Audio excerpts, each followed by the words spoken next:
Hey everybody, Garrett here. Are you excited for today's live stream? I know that I am. But while you wait, I have a little PSA. For those of you guys that don't know what that means, I didn't know what it means. I'm kind of old like that. That's a public service announcement, and it's about USARK. If you don't know who USARK is, they're the only ones with common sense regarding the pet trade in Washington. Everybody should be supporting them by now, so we've conveniently placed a link down in the description that you can click to go to usark.org and sign up for a membership. I think the lower memberships are like $5. That goes a really long way in helping them to protect our rights, because USARK fights for our rights. With all that said, welcome to the Superdwarf Show.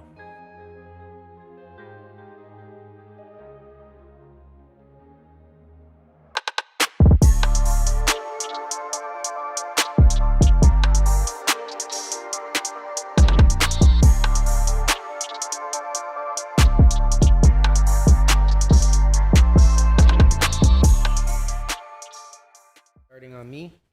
Oh, you're not on. Oh, you're not on. Where'd you go? There we go.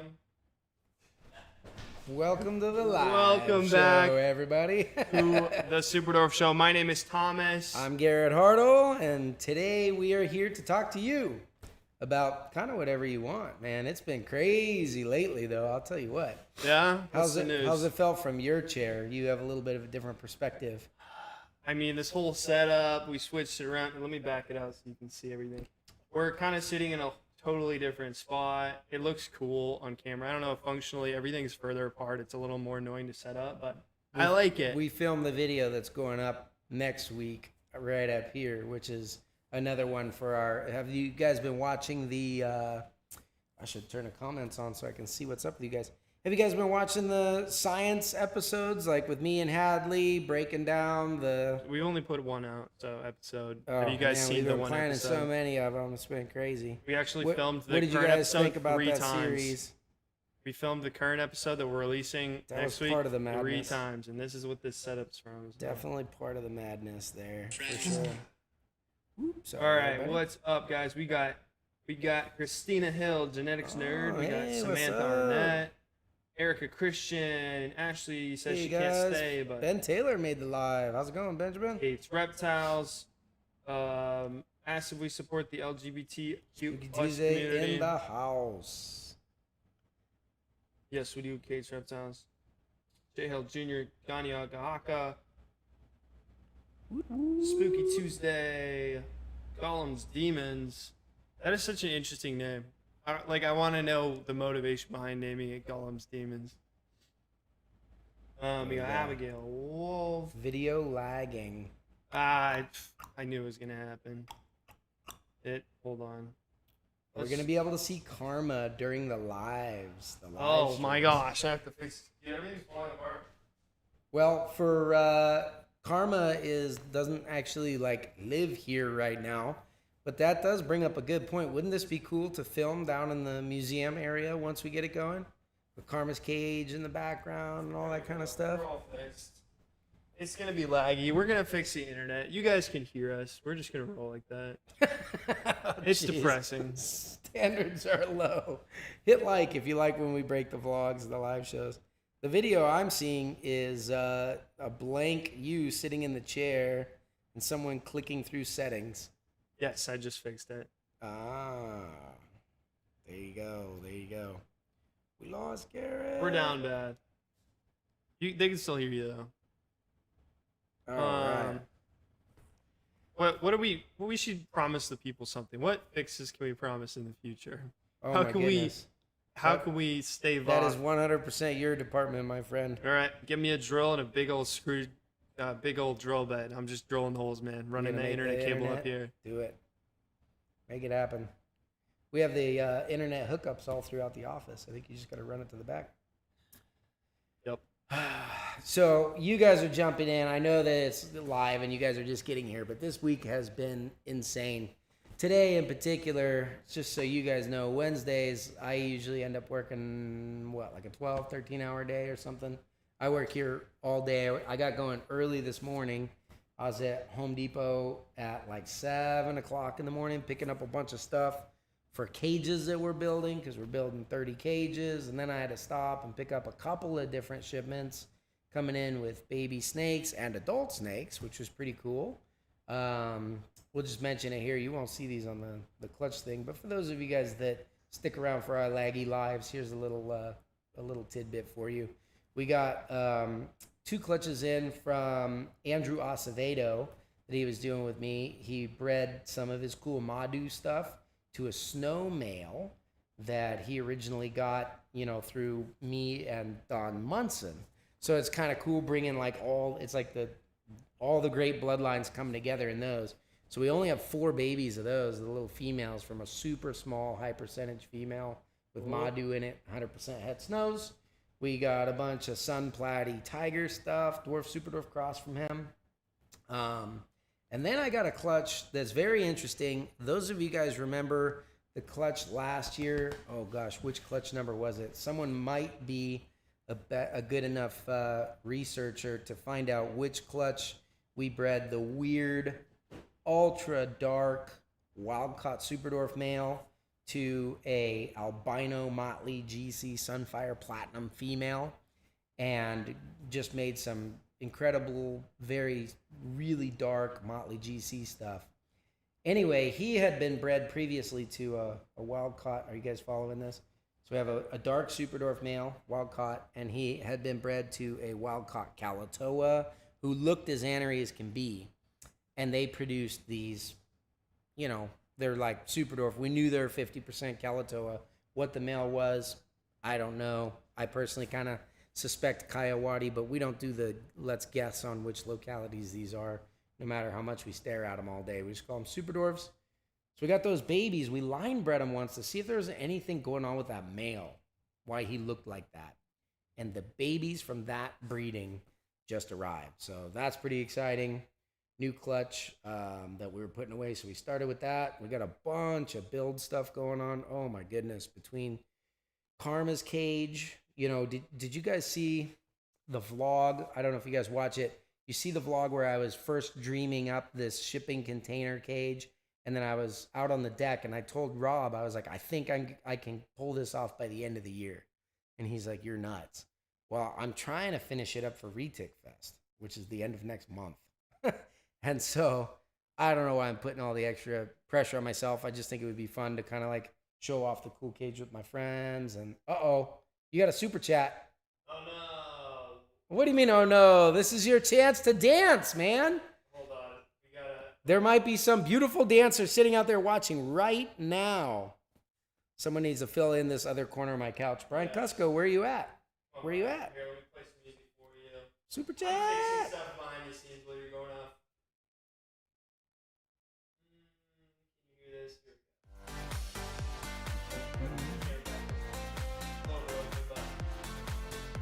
There we go. You want to read it to me? And then I got to answer it, right?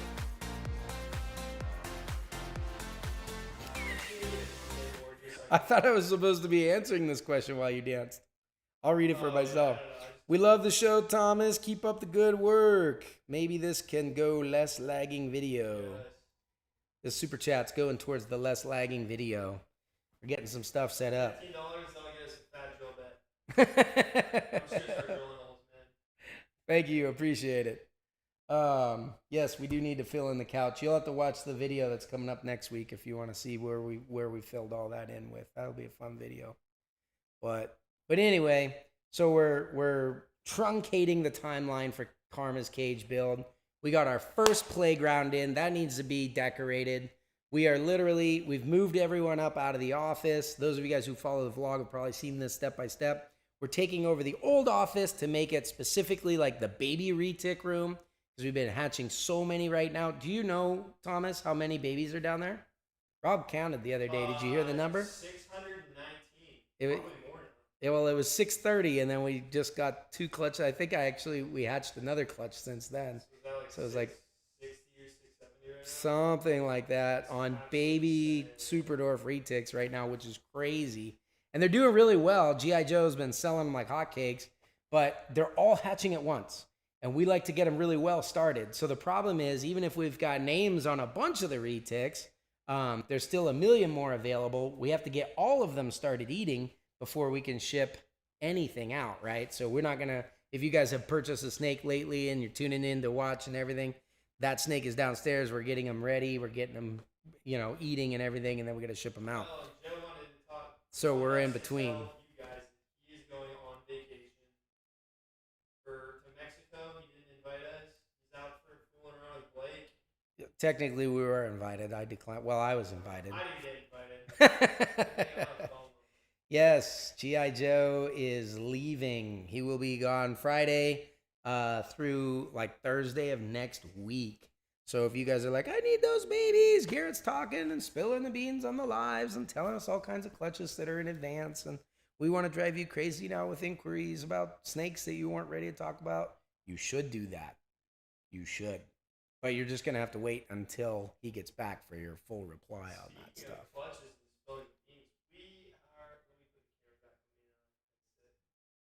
All right, here we go. Speaking of clutches, going live today, we have CL22001, which is the Krispy Kreme clutch, live on the website for you guys to check out. So go ahead and go to reptiles.com if you want to go see those beautiful babies. We also have, this one's pretty cool clutch, CL22012, which is the snow globe clutch. You want to tell us a little bit about those clutches? The snow glows? Is that Snow glows. those are the ones that went live? Going live today. Ooh, snow glows. So yeah, orange glows. That's there's a morph called Indo Caramel, and then albino. They're allylic, so they make something super dark. If you're a ball python person, think Candino ball python, right?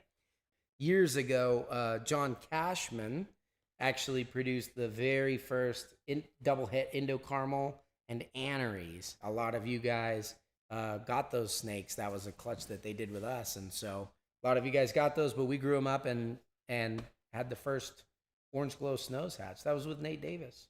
Oh, okay. Yeah. So I sent him my animals. He bred them up there. Sean Parsons. What's up, Sean? He says, "Hi, gents. I have a 5-year-old." Oh, my mic is way down. Whoops. I forgot to turn my mic back up. We're coping. I'll say coping is probably a minimum. Sean Parsons says, "Hi, gents. I have a 5-year-old female that has recently become very restless and cruising her tank constantly, even after feeding. Any advice on what this behavior could be?" Well, I mean, it's pretty hard to know without a little bit more context of what's going on. But I would say that if she is suddenly restless, the first thing that I would look at, honestly, it might not be the direction you were thinking, but is like temperatures, especially if she's doing it right now. Now, Sean, I don't know where you live, but temperatures are getting really high everywhere. A lot of times during this time of year, you have to make sure you adjust your thermostats because your ambient room temp's up. So like if the cool end of the cage is like 80 degrees or something, and then it gets hotter from there, they'll get super restless. They can't find a good, cool place to relax and properly thermoregulate. So that it could be that. The female restlessness, I don't see that as much from like a breeding standpoint, which it kind of sounds like you were getting into that a little bit, but it could be, and it's just a little bit hard to say without a full context of everything going on. But definitely check your temps at first.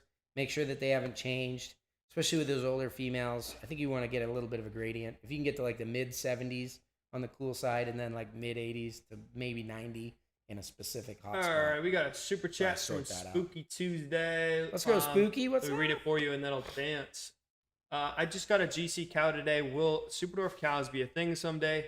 I'm guessing adding in Superdwarf genes would change the unique coloring of the cow, and we should develop some kind of drinking game for the stream. Yes. Actually, speak to Bob Evans. I'm sorry, Richard you're not dancing Schubert. right now? Here. I'm pretty sure you should be dancing right now. Speak to Richard Schubert about that. He has a whole drinking game already set about that. Yeah, Superdwarf cows are a thing. A couple have been made a couple of years ago. There are many people who have been quietly stacking up like their Superdwarf Phantom stuff. I don't know if you've seen Superdwarf Phantom percentages getting higher and higher. The Orange Ghost side of it is the really rare, difficult to find part of it. But if you can get that, and we actually have some Superdwarf Head OGS stuff now, there's no reason you shouldn't be able to make a Superdwarf cow. The latest clutch we had actually had golden childs in there as well. So you need the golden child orange ghost stripe, which is hard, or head orange ghost stripe, and then the Superdwarf Phantom, which is at least getting easier, and you should be able to set it up. We actually have due to hatch any day, next week or two, should be another clutch of Superdwarf visual cows coming soon. The cool thing about that clutch is it'll have Sunfires in there eventually, and there'll be 100% head annery, and even though Superdwarf cows were made once a couple years ago, they'll have the first Superdwarf Super Phantoms. All right, wrap it up. I'm still dancing to music. And I noticed. I'm enjoying it, man. Yeah, I like it. Very cool. So hopefully that answers your question. They are, they're good. That's going to be an awesome project for a long time to come, for sure. All right, you're done. Done. Dunzo. Gonzo. Guys, if you didn't know the drill, every time you super chat, we play music. And I have to dance until Garrett's done answering. I don't really like that. We might shift that around. I love it. Garrett, of course. It's not like I'm known to be long-winded or anything, especially if you yeah. get me rapping about something fun like Superdwarf cows. Oh, that man. never happens. So, yeah, that's good stuff, man. Let's see. Hold on a sec. I wanted to. Who was asking there? Erica says G.I. Joe almost talked you into a boy that was like $1,200 over your planned budget. There you go. That's what PayPal credit is for. No, that's good. I'm glad to hear that. I'll tell you what. Joe is funny because he's very direct in everything. You know, totally matches his military persona. I like to give him crap about all the time. But at the same time, he gets so excited about the snakes. And he and I were talking the other day. One of my favorite things when all I had to do was sales and I worked at another reptile company, I just loved living vicariously through other people's wallets. Like I'm looking through the snake racks going, oh, you could buy this. You could buy this. Oh, wait. You know what would be really cool is you could always buy this. And I don't know. It is too exciting. And the really unfortunate thing about Superdwarfs right now is that you can't, if you follow through and breed them, it's hard not to make money on it.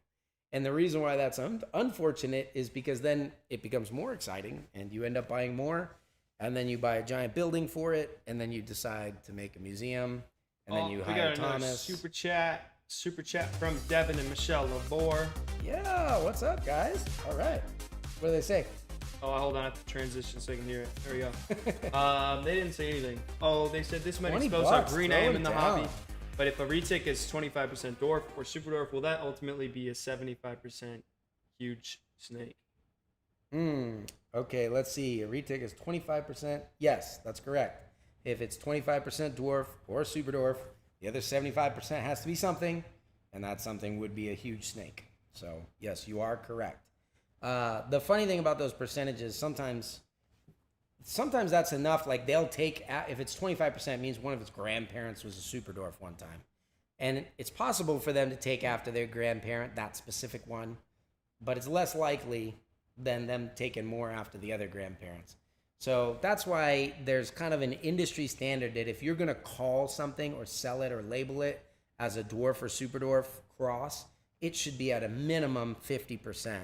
And that's just to keep people from, buying a snake that ultimately gets the same size as a mainland. All right, I'm muting you really quick because Intrepid Exotic says, Thomas, I have a little dancing gecko overlay that dances for me. One stream deck button instead of spilling my coffee. Intrepid, I love that idea. You will be seeing a dancing Retic coming to you to a live stream near you. All right, back to you, Garrett. All right, very cool. Oh, maybe I forgot. I need to take it off studio mode. This is throwing me off. So, too many things at once, man. So adding to the chaos, you were talking about we were filming for this episode, which was like an information-dense episode. We're talking about the morphology of Dwarf and Superdwarf Retics according to a paper written in 2002, right? So here's the story. Hadley and I are talking about it. She's got like a whole script to try to remember all the technical information. We're also trying to make it like, good edutainment, right? Or edutainmental. What would the word be there? But edutainment. That's a whole. There you go. Education. So we're trying to make it entertaining for you at the same time. The first time we filmed, it went pretty good. It went through well, and we did a good job. We were happy with ourselves. We went downstairs and we found out one of the mics wasn't working, right?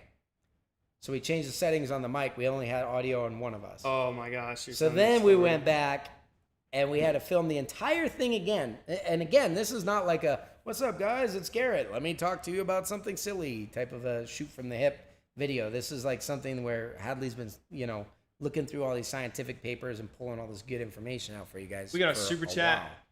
Let's do interrupt it. this story quick. Genetics Nerd says, Kate wants to know, Kate from the chat, I believe, has been asking if Reach Your Reptiles supports LGBT+. I don't know what you mean by support. Like financially, no, we don't do anything like that. We do like a 10% donation of our charity thing. Do I support people's rights to love and be loved? Absolutely. Go for it. You do you. Mm-hmm. So yeah, in that regard, for sure. Like if you are paying and buying a snake from us, are we giving a percentage of it to support that cause? No, I don't do that. But we actually do support other causes. We do water wells for Native American Indians, as well as some African villages and stuff. We donate to, you know, getting the water well stuff. We donate to a charity called the Daughter Project in India that helps pull women and children that are in the sex slave trade out of that and reconnect them with their families. We do a lot of inner city stuff right here in our hometown of Pittsburgh, like feeding the homeless and stuff like that. So we do a bunch of those. Actually, I wanted to start filming some of that stuff on the vlog there, Thomas. Like I was mentioning the water well one. Yeah. So like a lot of that is in Africa, which seems like, oh, that's really far away or whatever. But some of them are in the southwestern United States. I was saying we could get some good vlog content if we go to Africa. Yeah. Well, obviously. But I mean, the southwestern United States is a whole lot easier. Mm-hmm. And I used to run around there all the time. When I lived in Southern California, I would just take my motorcycle and do trips. And so I thought it would kind of be cool to go back out to the desert, maybe bring my kids, and then actually go physically participate in the construction of these water wells and stuff, mostly so that my kids can see, you know, us doing that stuff, because I did a lot of that stuff growing up. Is that interesting content to you? I feel like that would be good parenting on my behalf, like getting my kids involved in all those kinds of things. But is that something that you guys would actually care to see? Because if so, I'll make Thomas bring his camera and videotape us while we do it. I don't know. I think it would be interesting. Like the video if you want to see that. Drop a comment also if you want to see that. For sure. Christina Hill, aka Genetics Nerd, says, putting money away to see if I can talk G.I. Joe / Garrett out of some holdbacks. Wait, say it again? Christina says, putting money away to see if I can talk G.I. Joe or Garrett out of some holdbacks. Oh, yeah. G.I. Joe doesn't have the authority to do that, but he can be pretty convincing. Okay, if you have to give people the strat, what is the strat to getting a holdback? Because some people have just mastered it, like Gina Ruck, Nathan C. Nathan C. just got some holdbacks this time. There's a couple people that have figured it out. Crap. What's the strat? Ron has some of my holdbacks. Who always takes my holdbacks? So you know what? It was Joe. Joe took, like, all his animals were my holdbacks almost.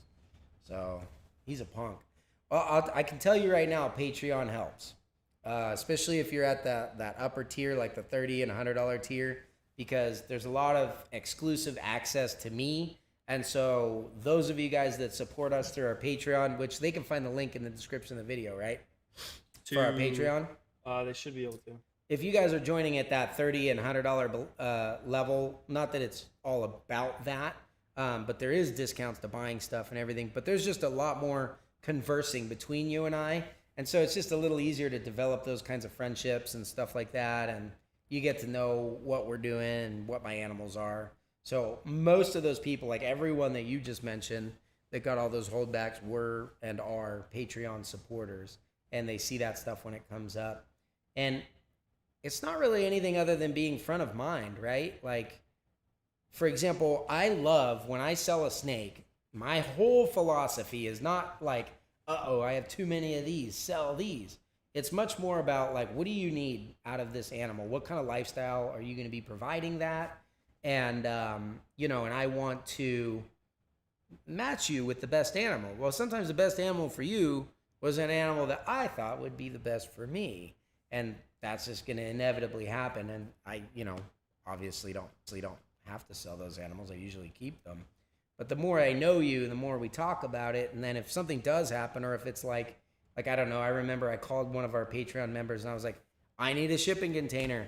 It's going to cost, it was like $6,000 or something. I was like, you give me this $6,000, you can have this holdback that I know that you need and have been wanting for a long time. And so sometimes it's just that. It's just like, so yikes. The key, if you had to summarize, the key is to pay to be friends with Garrett. And as soon as you've done that, he will trust you and give you the secret sauce to receiving holdbacks. Yeah, I don't know about that. I think That's probably a little bit of a lot of it's like being at the front of mind, where if I'm like, you know, okay, I need to make a sacrifice here. What's the best one that I can do? Where at least if I have to give one of my pets up, my babies, it's going to somebody that I will enjoy and stay in contact with. Or they've been So stalking Patreon you in helps Walmart and you want them to stop stalking you, and that's the Stock at easiest. Walmart, all that kind of thing. Yeah. And then honestly, I mean, you know, people make a big deal out of holdbacks, but sometimes it's literally just comes down to a matter of personal preference. So just because a breeder selects a holdback doesn't mean that that would be the best animal in the clutch. Like, pick of the litter is not always obvious. Yep. You know, Joe just had, if you guys watched the last vlog, he just had a beautiful clutch of Kalatoas hatch. My male, his female, their TK line, they're like very, very selectively bred. I think they're like F4 and 6 on mom and dad's side. So, you know, a lot of generations in from the wild, real sweet, good looking. Anyway, by the agreement that we had, because I hatched them here, I would get the first pick of the litter and then he would get the second. But I knew that these were pretty special to him. He'd just come back out of the military and everything, and I got a lot of nice stuff. So I was kind of like, this is the first clutch he got to watch hatch. I was like, I don't know, which one do you want, man? And I had in my mind the one that I liked, but I said, you go ahead and pick. And he picked a different animal than I did. So it worked out perfectly. So he got his favorite snake. I got my favorite snake. And then we decided that we're actually going to sell the rest of those. So it's pretty nice. We should probably talk about Kalatoas. Do you know the unique situation that we are in for Kalatoas right now? Does it have anything to do First time anything to ever do in with company history. the waiting list? Yes. So we hit the bottom of the waiting list. We hit the bottom of the waiting list for Kalatoas specifically. Pure Kalatoas. There's a lot of people on a waiting list for a lot of different stuff. But like I said, we have over 600 animals in stock right now. We planned, and I've been holding back for many years now. If you came to me and you said, Garrett, I want a legit Kalatoa. I want to buy a Kalatoa, but I want to know that it's from that island, not just a smaller snake that someone passed off as a Kalatoa. So I want one from you and nobody else. My answer would be, that's great. Thanks for the support. You're probably going to have to wait a few years, you know? And that's just the way that it was. It was really hard to set up for that. But I had been cherry picking all along, just like one of the best females from this and one of the best females from that. And so this year, a lot of those females came online. We did very well with Kalatoas. Some friends of mine, like, you know, I mean, obviously, you know, Aaron Metcalf, who has a lot of Kalatoas over there, got a couple of clutches, you know, everything came really well together. And so we have Kalatoas, and we got all the way to the bottom of the list. There are very few females left. We still limited it to like one female per person on the spot on the list, so that people, because I have people that would be like, I'll just buy all your females, you know, trying to get into the whole breeding game. But I would rather see them go to a bunch of different people and lots of people get to enjoy. Anyways, we have high males, low females right now. But literally, if you called G.I. Joe tomorrow with the purchase price on a pair of Kalatoas, he could get you a pair, even probably an unrelated pair. That's insane. That has never happened at Reach Out Reptiles before. And when I say, like, we killed it with Kalatoas this year and we got a whole bunch left, I think we have like 5 or 6 females. I don't know specifically. You'd have to ask G.I. Joe left out of all those. So I think we have something like 20 males available, which is pretty sweet.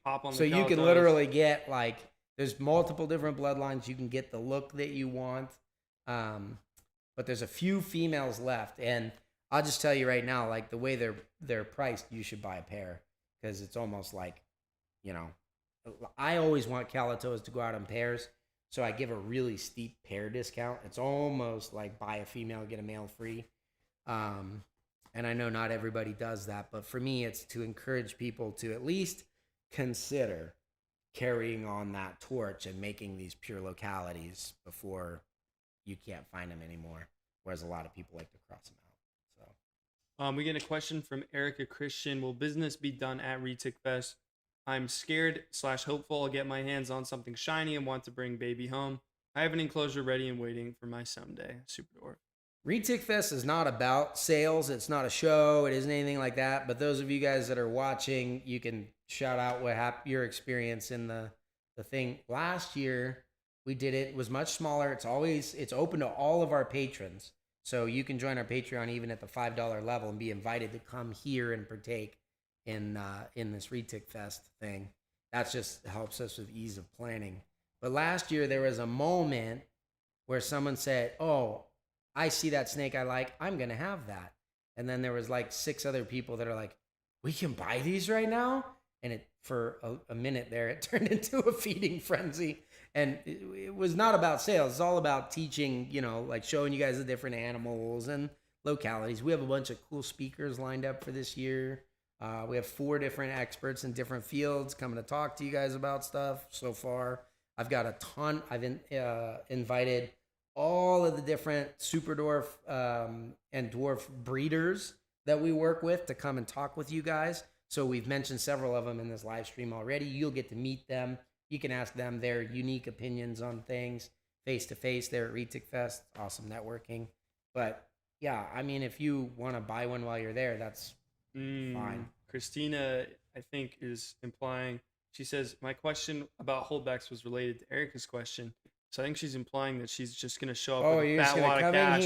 She's going to pull the old Dave Ramsey and just show up with cash and be like, listen, man. Go over to the holdback rack and start rifling through. They tell you to walk into a building like you want to buy it. Walk into a store, Retic Christina, like you want to. You're a very transparent person, as sneaky as you like to be. I think I know the exact holdback that you're talking about. You can reach out to Joe. We can reach out to Joe. Get his little business strategy going. Wild type male. Is that what it was, Christina? But yeah. So anyway, we'll soften him up for you. We'll buy him some nice stuff the week before, get him all softened up. Yeah, Sean is actually chatting in from Scotland. He's given us actually sound spot on to me. So I'm not really sure what the deal would be there. But I'll tell you what, Sean, if you want to, look at that. We got Super Chat in pounds. Yes. That means you have to do a special dance.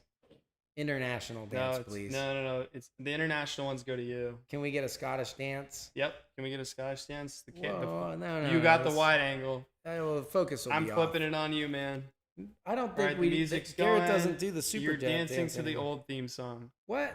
Yep, go for it. Music's playing, man. You're leaving the people hang. Oh man. You got lots of camera.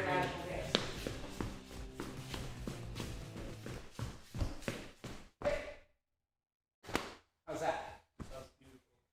You're welcome. No, what I was going to say is if you send us an email, info@reachoutreptiles.com, maybe we can ask you some more questions. Like put a picture of the cage in there and we can help you troubleshoot some stuff. The reason why I say we need some more context, I remember there was one specific guy that comes to mind. He had a snake and it wouldn't eat. And we're going over everything. And I had just sold it to him. I'm like, this snake is a great eater. And he'd sent pictures of the cage. Temps were perfect. Everything was awesome. I couldn't figure it out. And then one day, he's like, we were getting so frustrated, he was like video chatting with me. And he's like, yeah, here's the cage. I don't understand. And he turned, and in the video, I was like, what's that under the cage? And he's like, oh, it's the subwoofer for my audio system. Yeah, I'm a big gamer or whatever. And he had the cage sitting on top of this massive speaker. And then he would play video games all day long, and it was like, with the snake sitting on top. So Snake must have thought it was like living in Ukraine or something like that. Oh, jeez, too soon, man, too soon. Hey, the Ukrainians are winning. So. But anyway, yeah. So it was just like I would have never thought of that. And as soon as he moved it to a quiet location, it ate for him. So he was just stressing it out and hadn't thought about that. You know, you don't find anything in care sheets that says don't put them on top of, you know, speakers or any of that. So, light on my feet like Floyd Mayweather. Yeah, buddy. So, but anyways, yeah, it's pretty fun stuff. I'm loving those Kalatoas. They're cool. We got a question kind of relating to our video that's going up soon. Okay. Brandosaur asked, how big can male mainland retics get? Some people say they can get over 20 feet like females. Yes, true. 20 feet is a giant retic. So I know, like, on YouTube thumbnails and stuff, you'll see my 20-foot retic that, my 20-foot retic this. But 20 feet is, like, truly a monster. Karma, you know this, our mainland female is huge. I mean, she is huge. People come out that say they have a 20-foot retic, and then they see her, and they're like, well, she must be 60 feet or whatever. But I don't even think she's actually hit that 20-foot mark. Twinkie was the one that they used to have at Prehistoric when I worked there. She was 21 feet. That was a monster, 21 and change. She was just, I mean, her head was like a brick, just this huge, huge snake.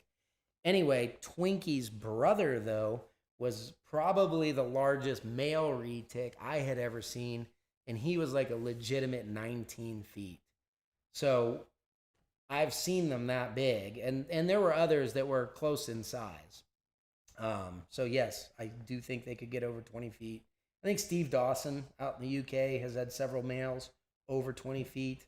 And so, you know, there's not a really strict sexual dimorphism between males and females. Like you'll see on our estimates, like usually males stay this size and females stay that size. But like you don't see as much of that in the wild. I think the reason why females get bigger than males in captivity or tend to is because they're artificially heavily fed when breeding, much heavier than they would ever receive in the wild. And so you get these like cycles of heavy feeding in a year that make them, like a lot of people's females are obese and their males are like perfectly healthy. Whereas, you know, in the wild and a lot of our wild caught stuff, you've seen them. We were just filming the Jamps the other day. Like they're tiny, scrawny little things, the males and females. Mm-hmm. It's not that the males get as big as the females. It's that the females stay as small as the males. But it may be that they only breed once every 3 years in the wild or something. We don't know. So I think there's a little bit of an artificial reason for sexual dimorphism in captivity. So does that make sense? Mm-hmm. Yeah. But anyway, so yeah, so we got the Kalatoas. Those were awesome. I cannot believe we have fulfilled the list. We already have people who are like, well, can I get on the list for next year or specific clutches or things like that because they bought either a male or a female from one bloodline this year and they're waiting now for another bloodline or something. So it is technically kind of building back up again, but it's not on any of the animals that we have right now. Yeah. So that's awesome. That's fantastic. So, because right now, like the real deal Kalatoas have just been becoming less and less available. You know, more and more people are passing off crosses as Kalatoas. Stuff like the ones that we just got in that are the pures from the two animals I talked about, where we don't quite know what the dad was, but mom was a Kalatoa. Mm-hmm. They're pure Superdwarf. I just would never sell that as a Kalatoa because some people do actually care about the purity of that locality. Whereas the truth is, if you want like a small retic, those ones are going to be about half the price as a pure Kalatoa, and 99% of the population would never know the difference in what they were. That's why so many breeders and sellers are able to pawn stuff off as Kalatoas that aren't, because 99% of the time they don't know the difference. You know the one thing I've always noticed? Not always, but almost always. Surefire to tell, to know if it's a pure Kalatoa, regardless of, you know, who's selling it or whatever. What is that? What's the secret? Do you take a guess? What do you think? If you went online and you saw something listed as a pure Kalatoa, and it kind of looked like one, but you weren't sure, you hadn't heard of the breeder, or maybe there's someone that just doesn't really specialize in that or something, there's going to be one difference between like their Kalatoas and ours. Even if you can't tell the difference, like babies, a lot of times they're like chaotic and brown patterned, right? Like, I don't know. I can't guess. You can't guess? It's online. What would You call me and I tell you, Yeah. I'm gonna sell you a pair of Kalatoas. If Here's you all the know details. who the importer was. And then you go find. No, that would be great verification of. Like if someone did know the bloodline, I feel like that's almost the. That's pretty 99%. sketchy. I would be afraid to. I would definitely not ever buy one that was like that, because if they don't know the bloodline, they probably don't even really know if it's pure. No, the difference that I always see is that, like we do. So let's talk prices here. Are you guys okay with that? Run it. Yeah, so like this year, pure Kalatoas are about $5,000, for a pair, right? And that's a pair price. So the way we do ours, if you want like a legit Superdwarf as a pet, you can come here and get a male Kalatoa for $2,500. Now our females are $4,000, and judging by the way that we've sold, I just told you we have like 20 males left and a couple of females. Probably the females are still priced too low. You know what I mean? But they fly off the shelves because people always want to use those females to breed the mainlands in and bring the sizes down. So, and then when they do that, they want to have like 5 females for their mainland, which we don't really allow unless they want to get back in line. So what's the secret? The secret is the price is about half. They'll say it's a Kalatoa. They'll sound really good. But if the price is about half on a legitimate Kalatoa, because if you come to us and you get one of our pure super dwarfs, and I'm telling you, like this clutch we just got in, they are beautiful, right? Absolutely beautiful. The price is going to be about half, and you'll probably never know the difference. So like if you were just going to get a super dwarf to shrink your mainland morphs, get one of those females. They cost half as much, and you're not sacrificing the ability to have another clutch of pure Kalatoas for the greater market someday. Or if you want a really small pet, go get one of those. If it matters to you, so I think those males are like $1,250. The Kalatoa males are like $2,500. So people selling pure Kalatoas at half the price that all the people with legitimate Kalatoas, because it's not like we set the market, and it's not like we are the most expensive either. We actually produce more than most people and are able to move them really well. But yeah, that's the going price on the Kalatoa. And what is the reason? Is it have to do with the fact that is that just because the cost of it coming in doesn't actually represent the Kalatoa? I think that the sellers have a little guilt. I think that they're like, you know what? If these guys, because a lot of people see they want a Kalatoa, they go shopping.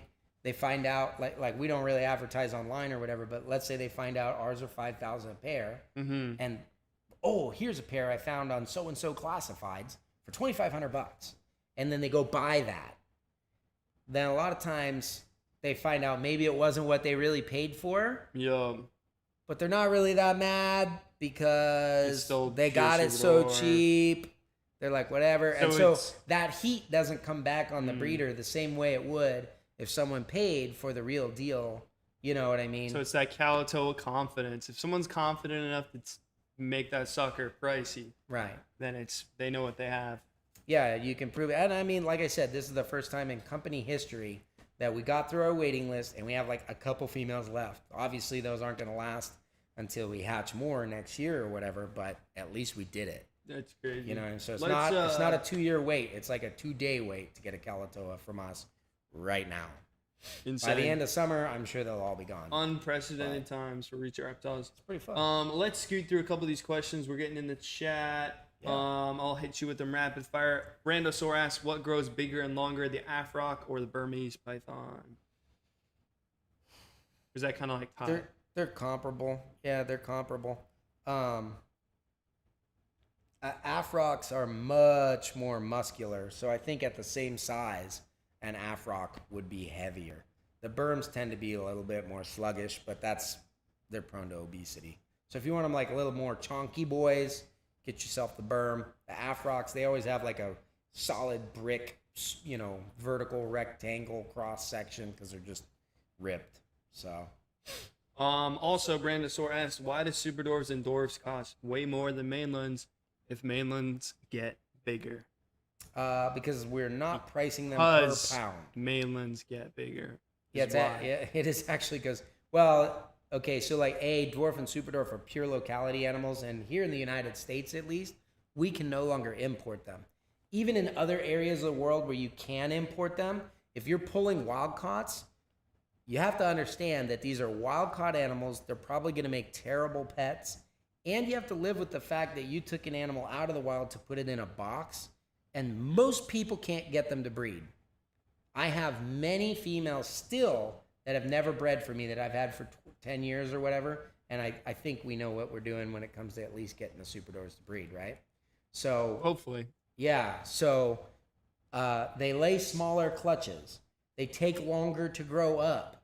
A lot of people breed them out into mainlands, and so it's easy for a Superdwarf to become a mainland in breeding it out. It's much harder for a mainland to become a Superdwarf. It takes many generations to truly shrink them down. So there's a lot of reasons. And then, yeah, so the mainlands are more common. They're actually like overproduced. It's kind of like saying, I don't know, what's a really expensive dog breed? That's your department. King Charles Spaniel. I don't know. Are those super expensive? They're like these little like lap dogs, whatever, right? And then you have like a big pit bull. From an outsider's perspective, you might be like this big pit. Let's say it's a pit bull cross, you know? It's half pit bull, half mastiff. And you're like, this thing is big, it's large, it's in charge, and it's impressive. And this thing looks like a little lap mop, right?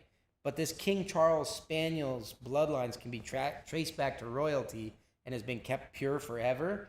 And all of the breeders have years-long waiting lists because this is a specialty animal. That animal, while it might actually be the better pet for you, is like you can find 80 of them at every local shelter. So it becomes a question of like, even if you think that's impressive, should you even really be breeding it anymore if they're so unwanted? In other words, like I could probably make a phone call tonight and get 10 mainland females shipped here for free, you know, from people just saying like, oh, I have too many or I'm trying to rescue it out. But there's no way I could do that with Superdwarf females. So it kind of depends on what you want them for. If you're looking for the biggest possible snake as a pet, I absolutely recommend you go rescue an Afrock, a Berm, or a Retic. You know, that would be awesome. There are so many of them that need good homes. That is the perfect snake for you. I would definitely not pay the extra for a Dwarf or Superdwarf. If you were asking my opinion from a business advice perspective, very different story. That was not rapid fire. You should be quicker with these questions. Yeah, you're right, man. I need to get better at cutting you off. But we're getting to that time. We need to name a snake. Wait, you had no other questions? Well, we do, but they're just too long, man. Okay. Do it. We have the after party in 8 minutes. We can do it. What are we naming? I think I took a picture of a snake. Oh, wow. That's also, there's 2 people that we're waiting on sending pictures to. I will get those pictures to you immediately at the same time as we take this picture. All right, why don't you answer some questions while I do this? All right, guys, hit me with some questions. I will answer them in a glorious 3 frames really second. Technically difficult questions. Yes. Yep. The more technical, the better, to be honest. All right. Well, now that Garrett's gone, I'm just kidding. I have nothing to say.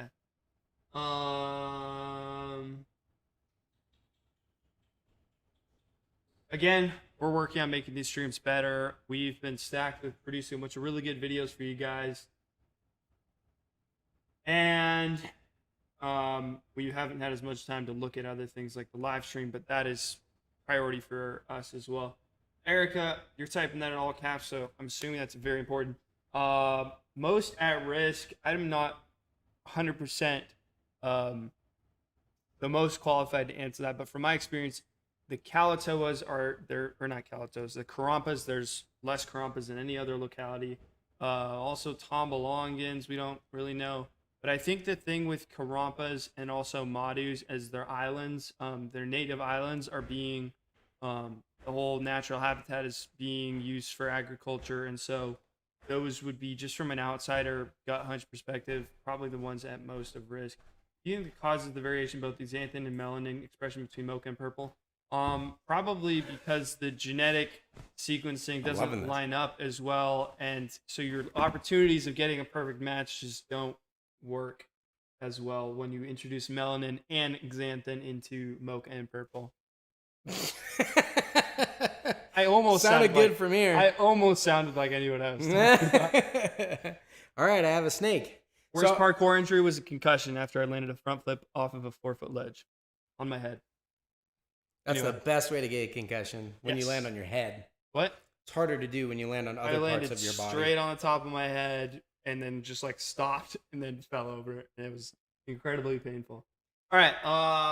What are we naming? What is this? So Let me this, get the camera this on is there. my new girl. You usually don't see a snake this old, but this is the girl that I was telling you about, whose both parents were wild caught, and both of her parents are still owned by John Cashman today.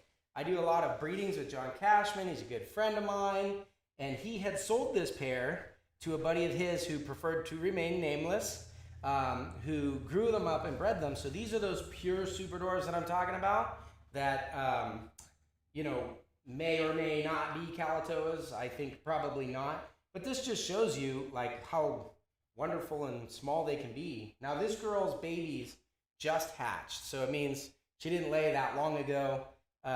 She's probably like a little bit thin, but other than that, like, I mean, you can imagine her with a little bit more girth on her. Still a super manageable animal. So anyway, she just got here today, and so once we get her all quarantined up and stuff like that, I'm actually pretty excited. We have a lot of her half brothers and sisters in the collection, but this girl's gonna need a name. So Go ahead and hit us with your she names. is I'm going to read them the, off, and Garrett's going to not pick it. Kalatoa, Kalatoa, from 2 wild-caught imported animals. So she's an F1, and just a beautiful animal. Produced by John Cashman. All right. While we're waiting for the names guys to think? roll in, do you have an answer for what is the source of iridophobas in snakes? Iridophores? Iridophobas. No, don't know what that is. Fine, please. You have to look it up. All right, we're getting a couple names in here. We have Iris, Bessie, Iris and Bessie, Oh, come on, guys. Lola. You got to do better than that. Iris and Bessie. Lola, Lola. I think we have a Lola. I was going to say we had an Iris too, but I'm thinking of my buddy's thing.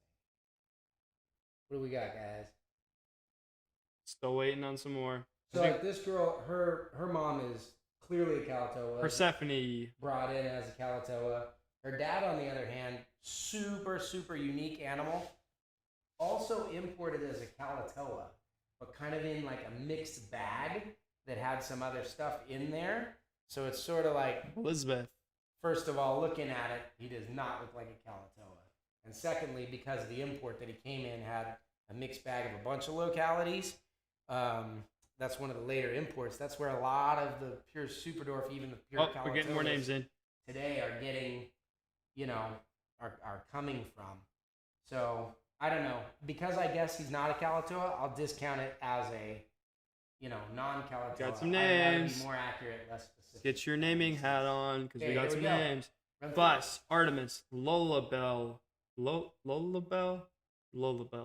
Rosaline, Jura, Octavia, Lucoa, Serafina. Was that it? That's so far, you that's just it. sounded like you stopped mid-sentence. Celeste, Willabelle. I'm just waiting for them. I was hoping more would come up as I was going. Yeah. I think I have one that I like. Get your last minute things in. See if you can topple what my my favorite is, and we'll give her a name. Traveler, Traveler. She was in Kalatoa last night. She's in Pennsylvania this morning. choose where? California. Oh, I think you said Kalatoa for a sec. I was like, No. holy crap. I have a lot of questions about that. Ebony, Alexa, Alanis, or Alanus, or Alanus. Sterling, as it means not mixed. Alif. Actually, I like the one that you couldn't pronounce. It's probably Alanis, like Alanis Morissette. Alanis. Is that right? Yes. I like that. Alanis? We'll do it. Alanis. It's Alanis. Alanis it is. Who won? Alanis was named by Gollum's Demons. All right. Gollum's Demons. Go ahead and shoot Congratulations. an email to thomas@retareptiles.com. We'll send you a picture of the Garrett with the snake with the name tag. You can feel cool about yourself. Also, shoot us your Instagram tag if you so desire, and we'll shout you out on our Instagram story. Anything else? Any last minute housekeeping? We have the after party. That's it. We do. We have for all the patrons and stuff. We do have the after party. I know that Ashley is sorting up. My wife Ashley is sorting up some last minute Retic Fest stuff. So if you were waiting till the last minute to go, you better jump on Patreon now and get that stuff all sorted, because the plans are being solidified. Thanks everybody. We really appreciate you guys. Hopefully that internet wasn't too solid, and we'll take our wasn't too terrible. And it wasn't too solid, so you're right. It wasn't too solid. Hopes were met. We'll take the super chats that you guys are so gracious to help us out with. We appreciate that. Buy him a drill bit, and he'll put some internet. Yep. All right. A little closer to the source. Patrons, Thanks, guys. we'll see you in a minute. Catch you next time.